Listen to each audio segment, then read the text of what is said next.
Hi friends, thank you so much for connecting with me. I appreciate you giving me a few minutes of your day, and I hope that you're having a good week.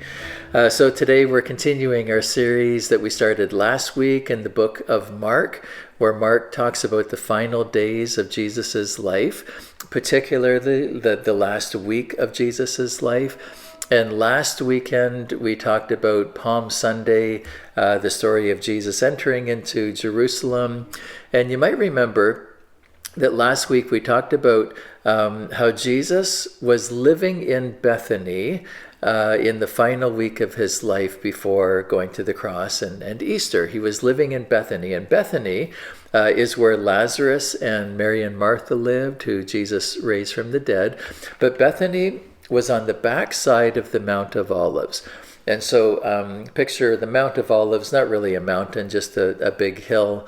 The Mount of Olives, Bethany, and then you go up over the Mount of Olives and then to a bit of a valley, and then there's Jerusalem, right there.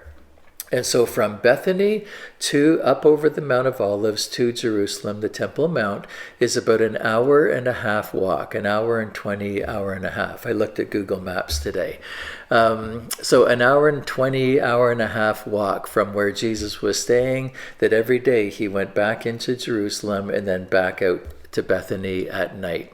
Okay, so on the Sunday, Palm Sunday that we talked about last week, Jesus, traveled from Bethany to Mount of Olives. That was where people had a celebration, triumphal entry.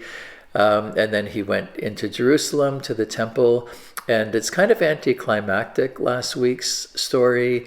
He went to the temple, he looked around, and then he left, and nothing really happened. Now we pick up the story the next morning, Monday morning. Jesus is back in Bethany, and now he's going back into Jerusalem, making that hour and a half journey walk. So we pick up the story at Mark 11, verse 12. The next morning, being Monday morning, as they were leaving Bethany, Jesus was hungry. He noticed the fig tree in full leaf a little way off. So he went over to see if he could find any figs. But there were only leaves because it was too early in the season for fruit. Then Jesus cursed the tree. He said to the tree, "May no one ever eat your fruit again." And the disciples heard him say it. Remember, this is Peter telling the stories, right, to Mark. So Peter's like, we heard him say it, that he cursed that tree. So the question, we're going to talk about a few questions today. And the first question that comes to mind is, why did Jesus curse the fig tree? Mark and Peter were very clear that the tree was full of leaves, but there was no fruit. And in fact, no fig trees at that time had fruit on them because it was too early in the season that Mark identifies here. In Israel, lots of fig trees that grow, and right around now is when the leaves start to come out. March, April kind of thing is when the leaves. But fig trees do not bear fruit until around June, right? So this fig tree was not any different than any other fig tree in that whole area that had leaves on it, but there was no fruit. So, I wonder, why did Jesus pick on this fig tree, right? Like the fig tree's like, what did I ever do to you? Like, of course I don't have fruit because it's too early in the season, right? Why did Jesus curse the fig tree? And we're going to come back and talk about that in just a second.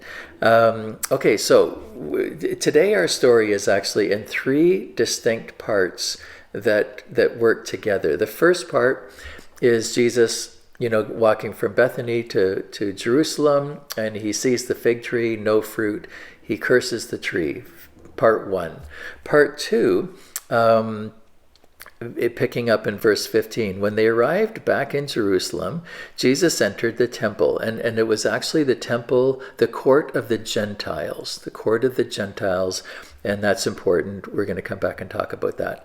When Jesus arrived back in Jerusalem, Jesus entered the temple and began to drive out people buying and selling animals for sacrifices.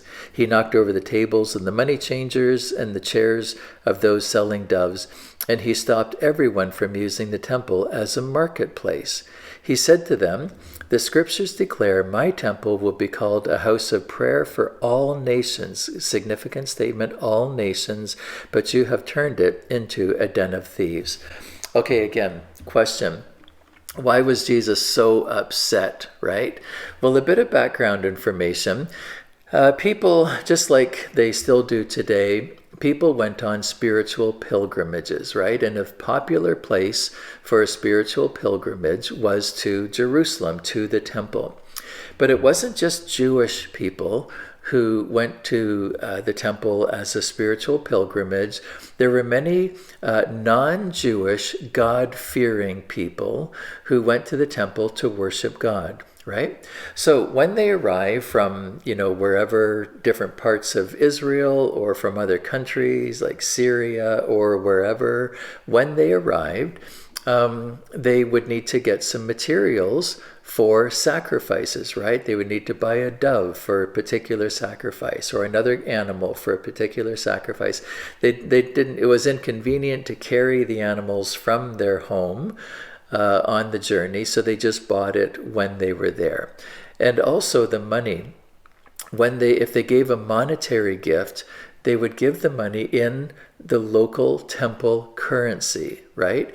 And so it was a convenience to go there, just like if you were to travel to like Europe or something, you go and you get a bit of cash, and it's a convenience, right, to be able to change your money to give a donation in the temple currency.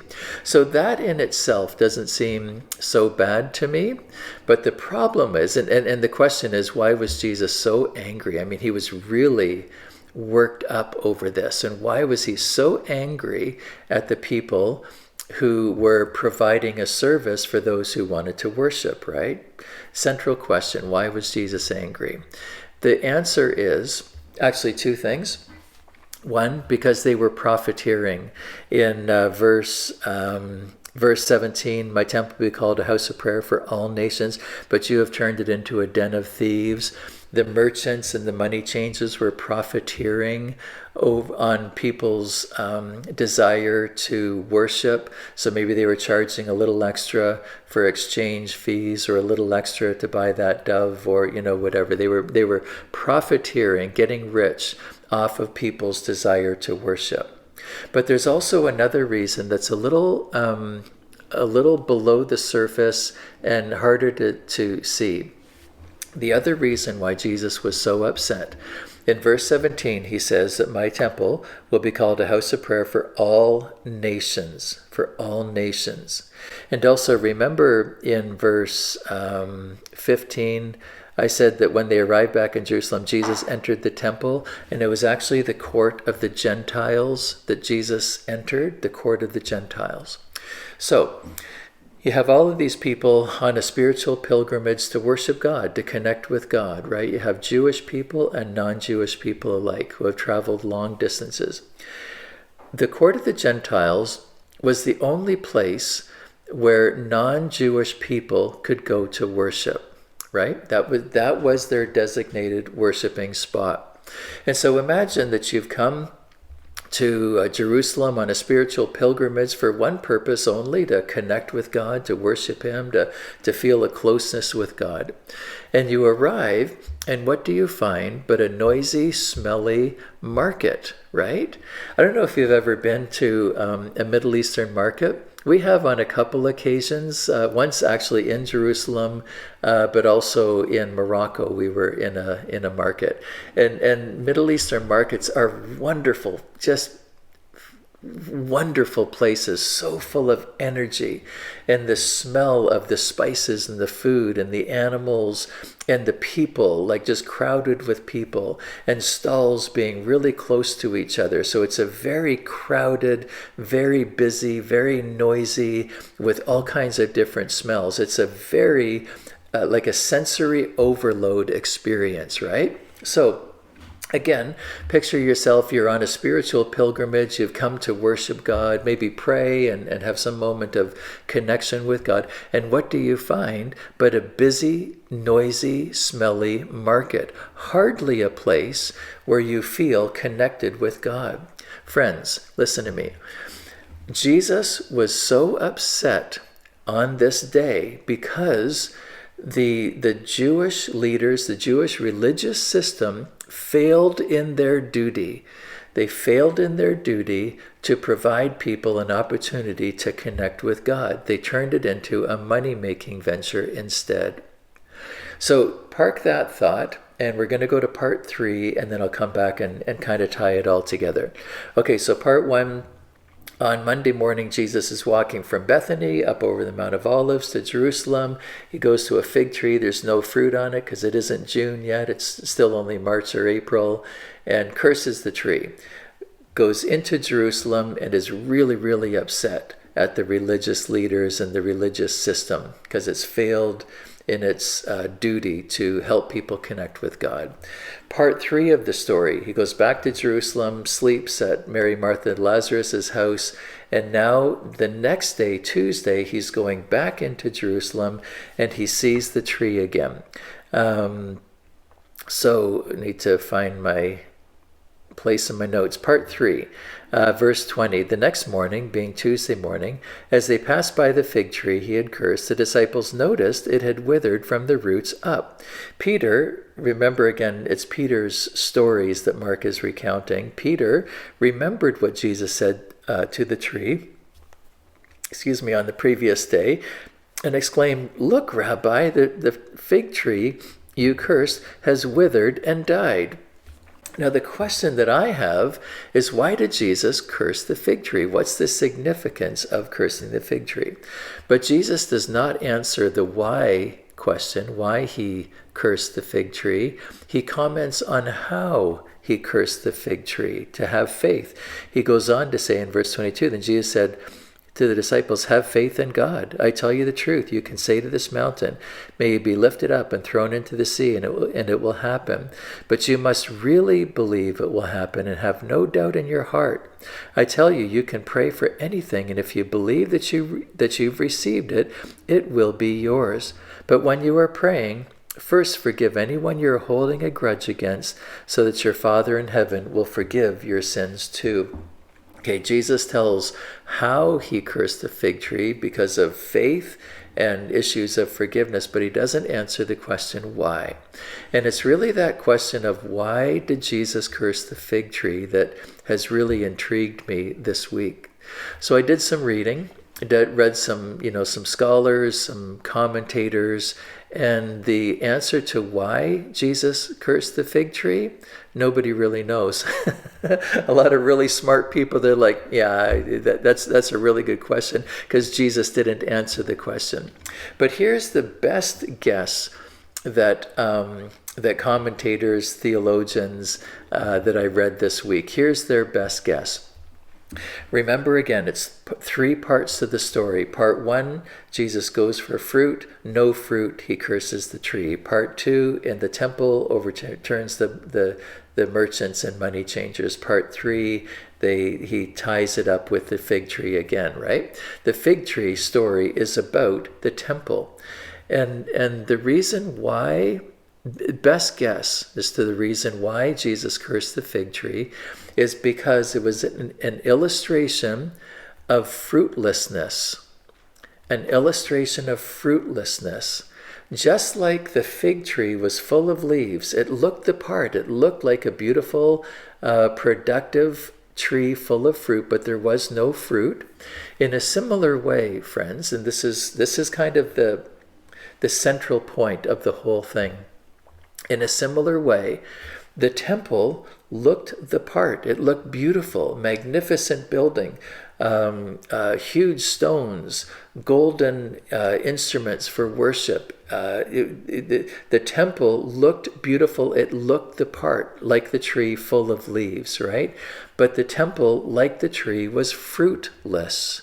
The temple and the religious system, I should say, the religious system failed in their duty to help people connect with God.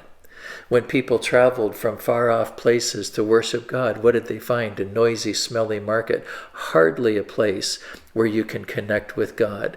What did they find? People profiteering, people getting rich off of their desire to worship God. And how many non-Jewish people went home after their pilgrimage and were like, oh, that was a little less than what I expected. I thought I was coming to meet with God, but instead I was met with a noisy, smelly market, right? Fruitlessness. So friends, now in the last couple of minutes, I turn my attention to me personally, to us as a church community. If Jesus were to show up today and sit right down here beside me and evaluate my life and evaluate our church in terms of fruitfulness, what would Jesus say? I think on a personal level, I think of Paul's words in Galatians 5:22, the Holy Spirit produces this kind of fruit in our lives. So if Jesus sat down and evaluated my life with me in terms of love, in terms of my joy, in terms of my peace, in terms of my patience, if he evaluated me in terms of my kindness to others, goodness to others, my faithfulness, gentleness, and my ability to control myself, my self-control, if Jesus evaluated my fruitfulness in terms of Galatians 5, what would he say? And that, I think, is a good personal reflection question for us. Probably a lot of the things, some of the things we go, yeah, I think, I feel a certain amount of this and I feel connected in this way. But maybe there are some growth areas that you can think of, in regards to Galatians 5. So on a personal level, if Jesus were to evaluate my fruitfulness, the fruitfulness of my life, what would he have to say? If Jesus were to come and evaluate the fruitfulness of our church community. And I'm talking about, our Reunion Stouffville church community, or if he evaluated the fruitfulness of the Church of Jesus Christ in Stouffville or the Toronto area or Ontario or Canada or the world, if Jesus were to evaluate the fruitfulness of his church, what would he have to say? This makes me think really quickly of Isaiah 1:17. If Jesus evaluated the church's fruitfulness in terms of how he evaluated the people of Israel in Isaiah 1:17, learn to do good, seek justice, help the oppressed, defend the cause of the orphans, fight for the rights of widows. If Jesus evaluated our corporate fruitfulness, our corporate effectiveness in terms of our ability to do good, to seek justice, and to protect the lives of vulnerable people, to help people who are being oppressed, how would he evaluate us in those terms? And also, how would he evaluate us in terms of helping people, just like in Jerusalem on that day? How would he evaluate us in terms of helping people to connect with God, to meet with God, right? What would Jesus have to say about our church? Because friends, listen to me, at the end of the day, here's my summary thought. At the end of the day, my life is not my own.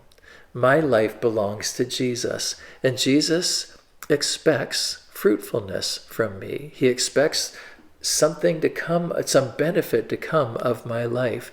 And in a similar way, our church community, Reunion Stouffville and the Church of Jesus Christ in Stouffville, the church is not our church. It is our church, but it doesn't belong to us, right? The Church of Jesus Christ belongs to Jesus, and he has expectations of us to be fruitful and to help people discover Jesus, to point people to Jesus. Okay, I need to wrap up. My time is up. And so I hope you have a great day and hope that we maybe see you on Sunday. God bless you, friends.